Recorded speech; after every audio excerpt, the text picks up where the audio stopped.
This city is falling apart, man. There is so much to talk about, and we don't have much time. There is so much content, so what I wanted to do, I'll get this out of the way at the beginning of the video, I wanted to respond to some of the thoughts that were presented on Halford and Brough this morning.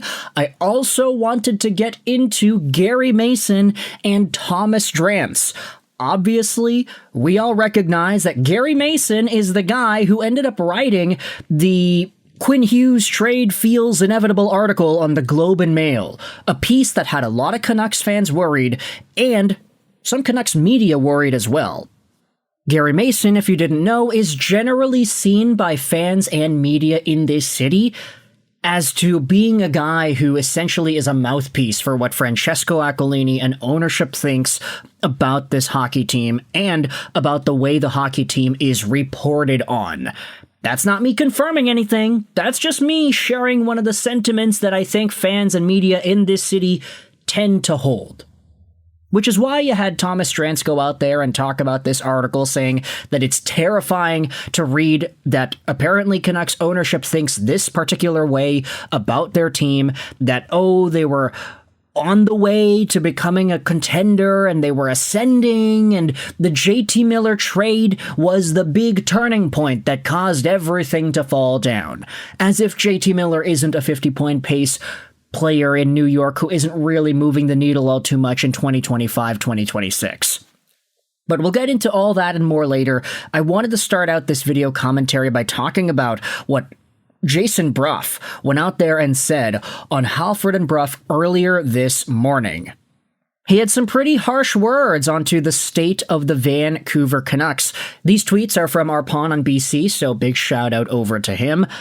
Brough said on 650 this morning that Elias Pettersson is not a number one center that you can win a Stanley Cup with. He also said that he wants a fresh start. Besser, Garland, Pettersson, trade these guys. Brough wants a reset on everybody. You then also had this tweet. Brough on 650 also said once Hughes is moved, he would trade Elias Pettersson as soon as he could.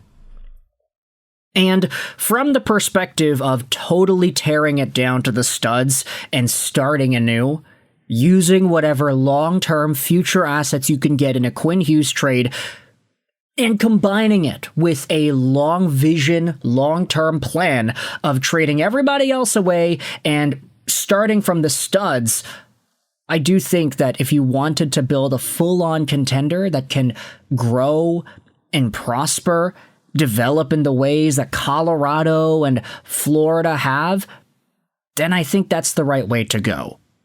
Now, will Canucks management have the appetite to sit through years and years of being bad and getting high draft picks and not progressing in the standings? That's a totally other situation, and quite frankly, I'd say that there's a lot of impatience there. But from a team-building perspective, if you're not thinking that this is the squad that gets it done, a fresh start does seem appropriate. Now, honestly, I would say I want to keep Besser. I think that guy could be a pretty good veteran presence for whatever young talent comes in to the league up to that point. But it is quite interesting to see these perspectives being shared on Canucks radio because 650 is the official partner of the Vancouver Canucks. Let's go out there and read some other comments. This is what Rick Dollywell said on Halford and Brough this morning too. One team told me that they can't match what the Detroit Red Wings have in assets in regards to the Quinn Hughes trade. Joker Picks replies saying Hudson clears all, so who knows if Washington will pull out the big guns to get a trade for Quinn Hughes done. This is what Dan Riccio said. Big shout out over to Dan Riccio, no longer with Sportsnet 650. He is on the Off the Roster podcast covering Toronto stuff, which is quite natural for him because he is from there, but it's very weird to see Riccio tweeting out about the Maple Leafs and whatnot. The way things are going with Quinn Hughes is a disaster in slow motion. And let's be clear, the blame lands squarely on a Canucks organization that never built the contender he deserved. Now, this is where we segue into perspectives and actually being optimistic about the Vancouver Canucks. Because one of the big narratives about this Quinn Hughes trade situation is that, hey, the team never built a contender around him, and people were never optimistic about the way the team was going to go long term. This was one of the main points that Thomas Drance pointed out on Halford and Brough when he called out the article that Gary Mason posted that talks essentially about ownership's perspective on the Canucks. Hey, the team was looking good in 2024. They wanted to go upwards. It's just that the JT Miller trade derailed them. This is what Gary Mason responded. Take a look at this. He posted this earlier this morning. Some of the commentary around my most recent Canucks column is fascinating. Specifically, the strong pushback to the notion that the 23-24 team was viewed as ascendant with a promising future. And then he even has some receipts. Listen to this Canucks Talk episode from 2 years ago where Thomas Drance endorses a buying mentality for the Vancouver Canucks. Literally, Gary Mason is going out there and quoting Reddit to bring up some old Thomas Drance clips where he says, oh yeah, buy. Take a look at this. Thomas Drance responded to the tweet.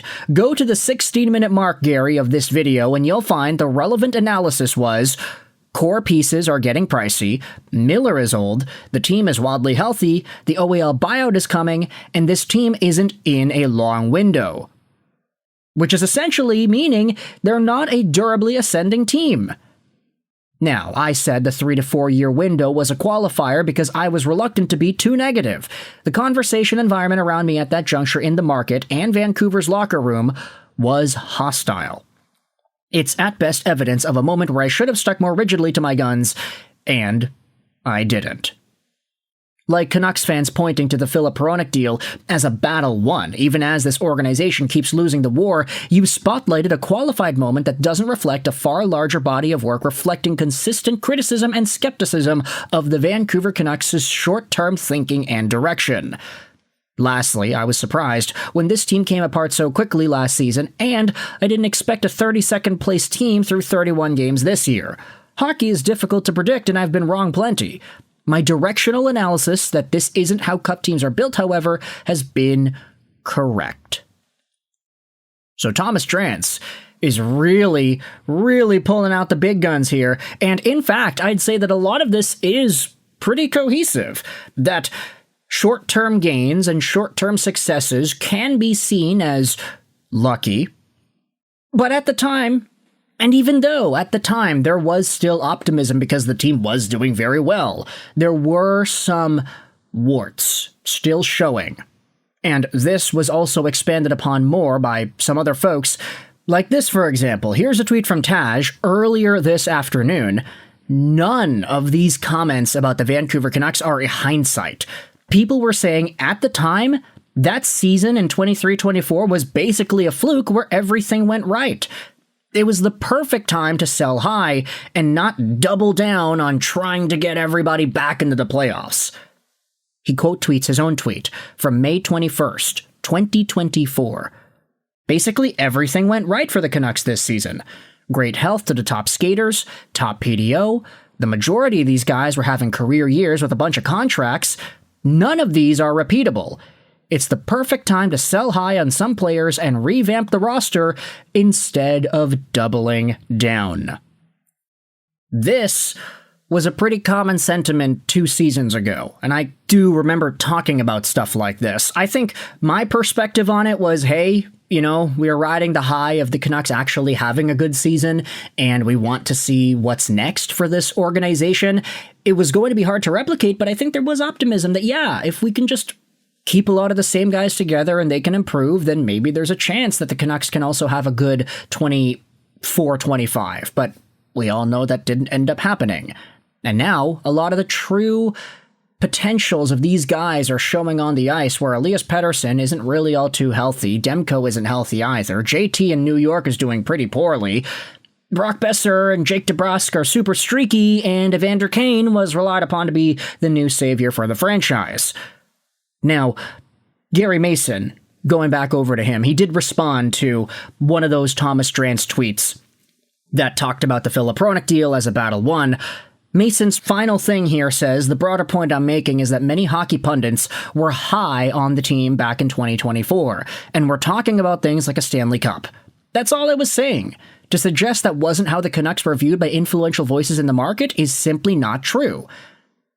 To which Thomas Drance responds saying, yeah, people were hopeful because of what a dream that 23-24 year was, but skepticism remained and was mainstream. I was writing immediately that they had a difficult time sustaining it the very night they lost to Game 7's Edmonton Oilers, for example. So Thomas Drance coming in with the receipts. I mean, it's right there in the pudding. There were some ideas pushing back against the Canucks' competitive window at the end of that 24 campaign, and I think it would be foolish to ignore it. That's all I think at this point. So, with that in mind, let me know your thoughts in the comment section below about this idea of trading Elias Pettersson, whether or not that's actually the reasonable, rational thing to do at this point once the Hughes move is complete. What are your thoughts on market sentiment about the Vancouver Canucks? Do you think we could have seen this coming from a mile away? Do you think the 2024 sentiment around the team was all positive? Or do you think there was always room for skepticism that some folks just do not want to acknowledge? Let me know your thoughts in the comment section below. I hope you enjoyed this video. Sign on. And bye.